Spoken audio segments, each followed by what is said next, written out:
This afternoon, we have a talk with Ron Snyder, a 1963 graduate who volunteers at the Lehigh Valley Hospital and is a retired employee from Mack Trucks. I wasn't the very best student. I like to say I was in the top 85% of my class. So you know where that puts me, down near the bottom. Best marking periods that I had is when I was in a wrestling team. Yeah. Because if you failed or got below a certain average, you couldn't wrestle. And I definitely wanted to wrestle, so I applied myself more during the wrestling season. Ron Snyder discusses the death of his wife and how the Well Spouse program helped him through his depression. I heard you started a program at Good Shepherd. It's called Well Spouse. Well Spouse, yeah, that was when I was diagnosed with clinical depression. Somehow I found out about Well Spouse Association, and I contacted this one woman down in Philadelphia that was a member of Well Spouse, and she was sort of a mentor. So I called her up and I talked to her for hours at a time because she knew where I was at. She was in my shoes. Yeah.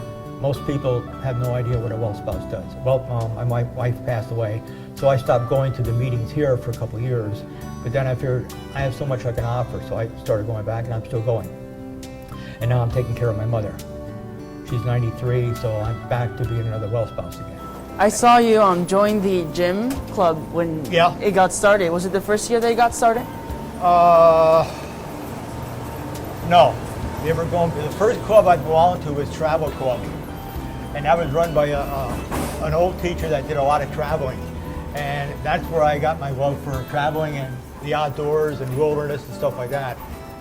So seeing for 1 year, just sitting in the room, watching his photographs of where he's been, his travels, has given me an insight into the outdoors. And a wonderful thing we have here in the United States. Yeah. Seeing the experience that you have, what advice would you give students that go to Parkland or any high school in particular? Well, I think I would have to tell them, don't worry so much about college. Get something that you know you're going to be able to get a job in afterwards. Well, thank you so much for your time, and you're welcome. Certainly congratulations on being a Thank distinguished alumni. You're very passionate about what you do, and it's really admirable. Okay. So I really appreciate the time I spent. Thank you very much. Thank you so much. Yep.